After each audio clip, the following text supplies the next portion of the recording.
গতকাল আমার বিয়ে হয়েছে, আজ দুপুরে রান্নার দায়িত্ব আমার কাঁধে উঠেছে। বিয়ের পর দিন থেকে নতুন বউ নাকি রান্না করে, এই বাড়ি বিশেষ একটা রীতি। তো গায়ে ভারী শাড়ি জড়ানো, তার উপরে এত লোকের রান্না বান্না, এরকম না যে রান্না জানি না, সেটা হয়েছে শখের রান্না। আর শ্বশুর বাড়ির অগ্নি পরীক্ষার রান্না হয়েছে অন্যরকম। দেখা যাক কি হয়। পিছন থেকে হঠাৎ করে আমাকে ডাক দিল, চমকায় উঠলাম, কি গো বউ, পারবি তো রান্না করতে? খুব তো সবার সামনে বললি পারবি, যদি মানা করতি তাহলে পারবি না, তাহলে খুব একটা সমস্যা ছিল না। আমি মাথা নিচু করে রইলাম। গতকালকে আমি এ বাড়িতে এসেছি, আমার শাশুড়িকে দেখে মনে হয়েছে রাগী একটা মানুষ। আজ ওনার মুখে তুই শুনে আমার খুবই রাগ হইতেছে, মনটা খারাপ হয়ে গেল। নতুন বউকে তুই তুকারি করে, প্রথম কথা তুমি রাজি ছিল না আমাদের বিয়ে হোক, তাই বলে এরকম ব্যবহার। উনি আমার উত্তর শোনার জন্য এক দৃষ্টিতে তাকিয়ে রয়েছে। জানতে চাইলো আমি রান্না বান্না করতে পারবো কিনা। বলতেছে খুব বেশি রান্না করার দরকার নাই, গরুর গোস্ত মাখিয়ে বসায় দাও আর একটা সবজি ডাল।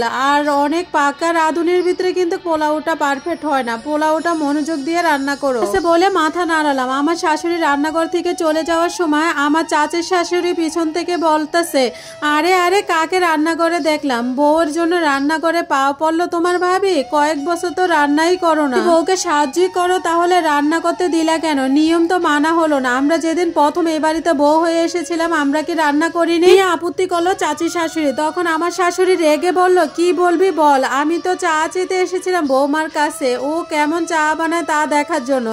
এখন তোরা কি নজরদারি করতেছ নাকি? আর কি কথা বলস? মায়ের ছাড়া সন্তান কাজ কিভাবে করবে? বিয়ের আগে ওকে এত কাজ করেছিল, এত কাজ করা সম্ভব নাকি? শাশুড়ি আরো বলল, অতিরিক্ত কোনো কিছু ভালো না, ছোট তুই তো রান্না করে যা।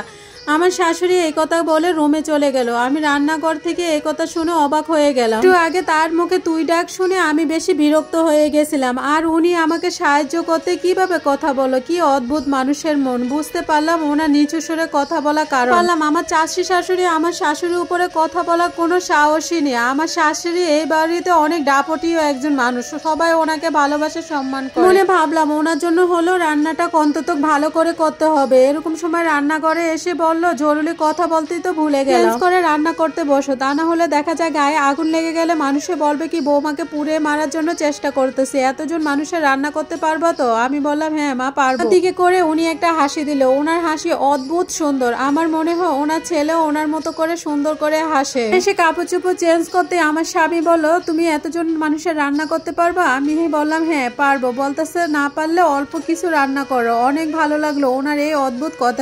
পরে রান্নার কাজে লেগে গেলাম। পারবো বলেও খুব সহজে কিন্তু রান্না হলো না। মাংস সিদ্ধ হলো কিনা দেখতে গিয়ে হাতে সেকা লেগে গেল, হাতে জ্বলানি শুরু হলো। সময় শাশুড়ি আম্মা দৌড়াই এসে আমার হাতে মলম লাগিয়ে দিল, বলতেছে সাবধানে কাজ করতে পারো না। রান্না বান্না শেষ হলো, সবাইকে ডাইনিং টেবিলে খাবার খেতে দিল। আমার শাশুড়ি অনেক বেশি খুশি হলো। সব আইটেম দেখে শাশুড়ি বলতেছে, দেখেছো আমার ছেলের বউ কত কিছু রান্না করেছে, পোলাও, গরুর গোস্ত, ডিমের কুরমা, মাছ ভাজা, ডাল, সবজি, আরো কত। শ্বশুর বলতেছে, শহরে বড় হয়ে এত রান্না কিভাবে করলা? আমি বললাম কি আমার ভাই এবং আমার আম্মু অনেক নাস্তার আইটেম শিখিয়েছে। আমার আম্মু সবসময় বলে কাজ শিখে রাখলে সবার জন্য ভালো, এটা ছেলে মেয়ে বলতে কোনো কিছু নেই। মুখে তাকিয়ে দেখি শাশুড়ি মা টিপটি হাসি। আমার স্বামীও অনেক বেশি খুশি। এগুলা দেখে আমার অনেক বেশি ভালো লাগলো। যদি প্রতিটা ঘরের বউ হয় তাহলে সংসার থাকবে সুখের এবং শান্তিতে।